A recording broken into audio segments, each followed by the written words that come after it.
Let's talk about grief. Whenever people hear the word grief or that someone's grieving, they immediately think that they have lost someone in their physical world, that someone's passed away, that someone has died, that they're no longer earthside anymore. But grief can come in so many different forms. And that's what I want to share with you today. It's often a feeling or an experience that gets pushed to the side because it feels inconvenient to deal with, because we haven't experienced it before. But whenever we push our emotions and feelings that want to come up to the side and suppress them, they just get stored in the body. And especially with grief, if you do use the example of someone losing a loved one, a person in their physical world, you probably do know someone who has suppressed their grief for many months, years, or even decades. And I think that some people don't even get to experience the grieving process in their lifetime.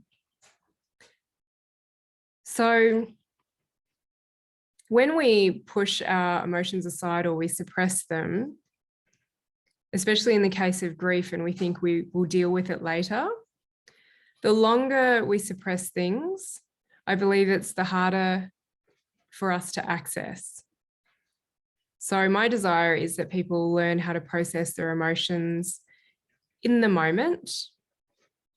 And when you learn to continually process your emotions, they're not so big and violent. You can process without anyone really knowing that you're doing it.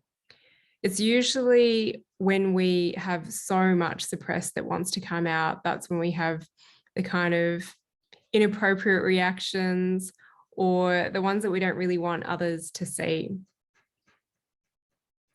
So the longer you suppress, the harder it is for your body to access, even though your mind might want to, your body might not want to release. So if you can learn to process, and it's often a quicker journey than you think, if you can learn to process your emotions in the moment or very soon after an event, I'm talking within hours, days, or maybe weeks, I believe the better off you will be. And then you don't have to suppress these emotions that might eventually manifest physically, mentally, behaviorally, or otherwise.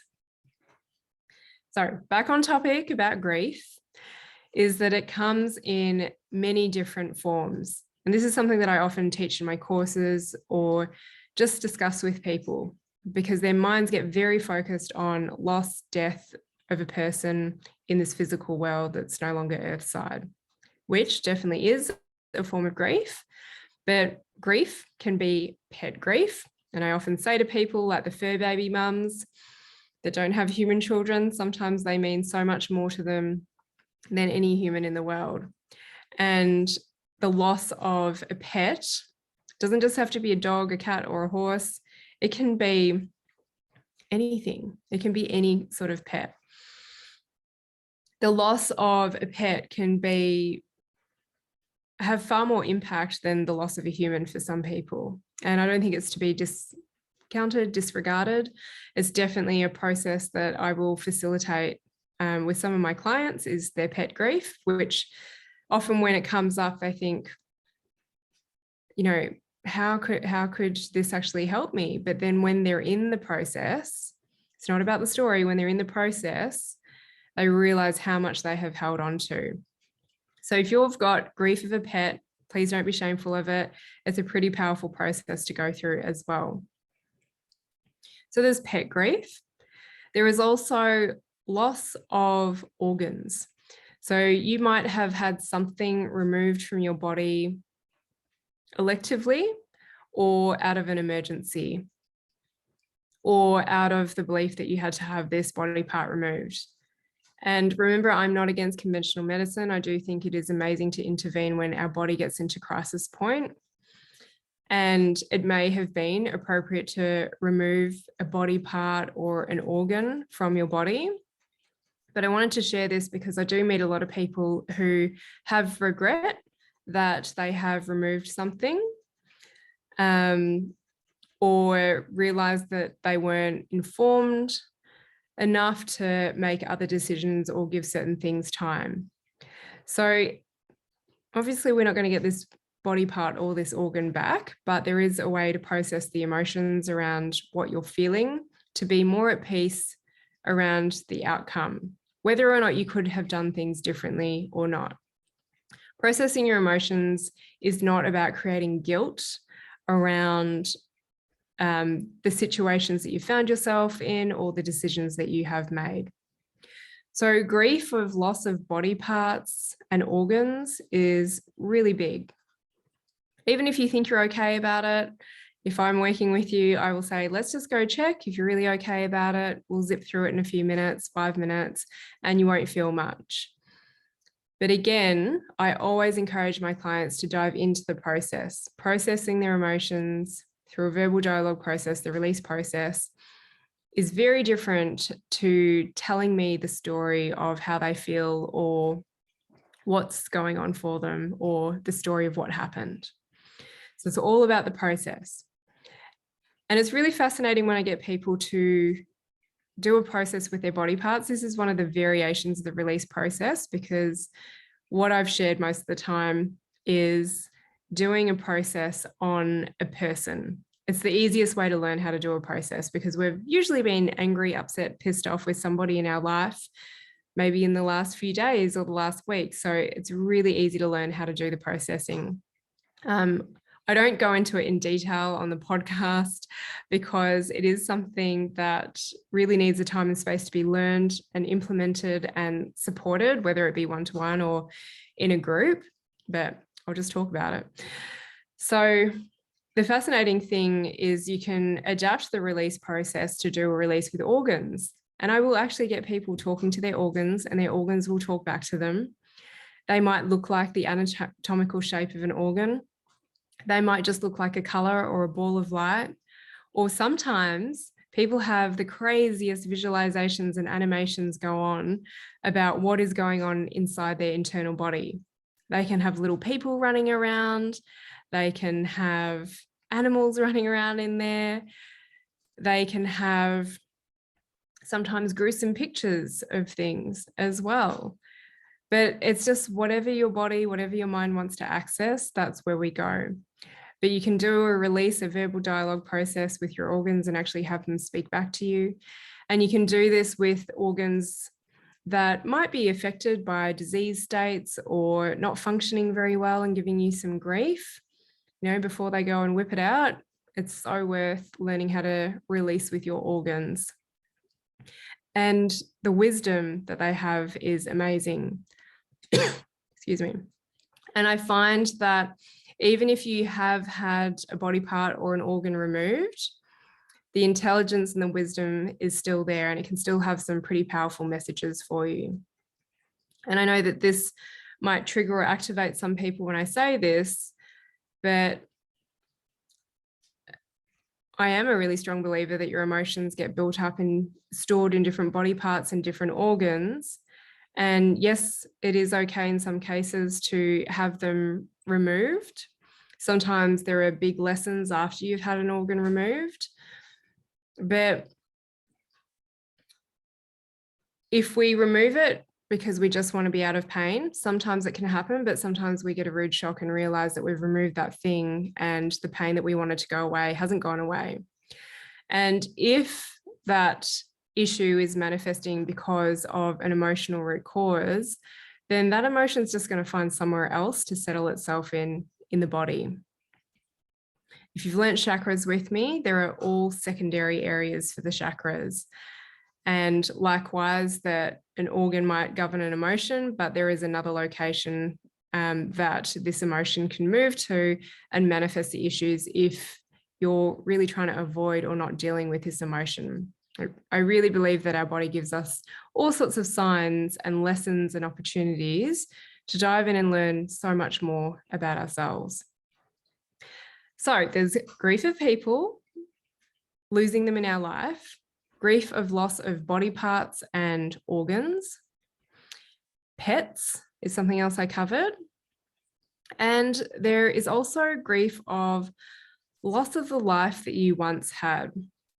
So this can be that you have decided to move interstate, move countries, change jobs, get married, have children, and the life that you used to have that maybe you didn't really appreciate, you now realize was so much better, or you're attached to that previous life that you once had.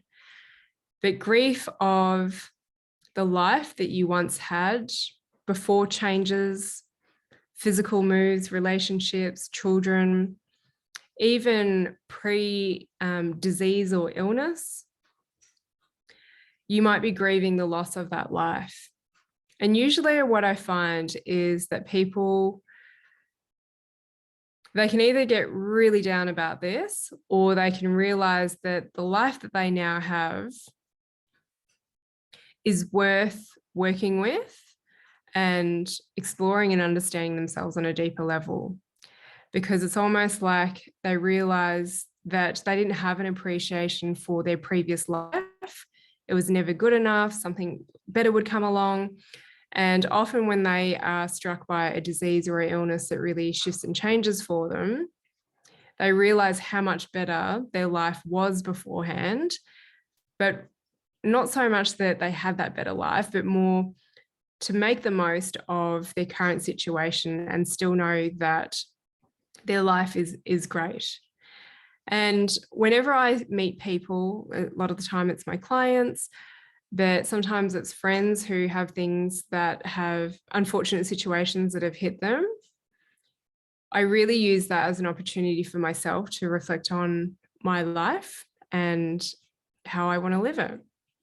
I mean, one of the things that I've been talking about recently is my ankle fracture that hasn't quite healed. I'm now 4.5 months in and the fracture hasn't united. And I'm currently thinking, oh my gosh, is it ever going to heal? I'm trying everything. I'm going to do an episode on this. I'm trying lots of things. Actually, I've already done an episode on it if you want to listen to it, but I will do an update.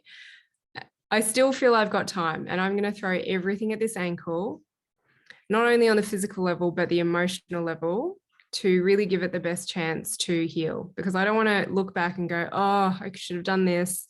I didn't really give that 100% go, because right now is the opportunity for my body to heal. Hopefully it is just taking its sweet time and it's really delayed. But it's healing. I hope it's healing. Now, I do think, oh my gosh, I might not ski again with my ankle the way it is. I might not do any big climbs or hikes anymore. And I'm just going to make most of the situation. But it did make me realize like how strong and healthy and how well my body moved pre the end of 2021. But I'm still going to make the most of this. I really believe that this is coming to teach me some lessons. I am definitely looking at it and exploring the emotional aspects of it. And, you know, I've done some pretty amazing skiing. I haven't gotten to go heli skiing yet, but I've been on heli ski terrain out in the backcountry. But it just made me realize, make the most of how my body is functioning now, because something could happen. I'm going to try my best to prevent it, but something could happen. And I could have these realizations that actually my body was capable of doing the things that I was putting off. So really, I guess the message is to make the most of your life and your present day and all of the days that you have ahead of you. And to understand that it is normal to have and feel feelings of grief, sadness, and loss that aren't related to losing a person in your life, a person in this physical world. Grief comes in many forms. It really is the loss of anything that you might feel. And you can work through it. You can process these stored emotions around the grief experience And all of the experiences that you have, the thoughts and the beliefs, they're all going to shape you for today and for all of the days that you have ahead of you. So I encourage you to access that grief of loss of whatever it is in your life, be it a person, a body part, a pet, an organ, a life that you once had, and hope that you will be able to process this one day and liberate yourself of this grief. All right, have an amazing time wherever you are, wherever you're listening to this, whether it be watching it on YouTube or listening to it on the podcast. If you're listening to it on the podcast and you find any of the episodes beneficial, I would always love if you were able to share it with a friend, share it on social media, spread the word. You can rate and review. Thank you and bye.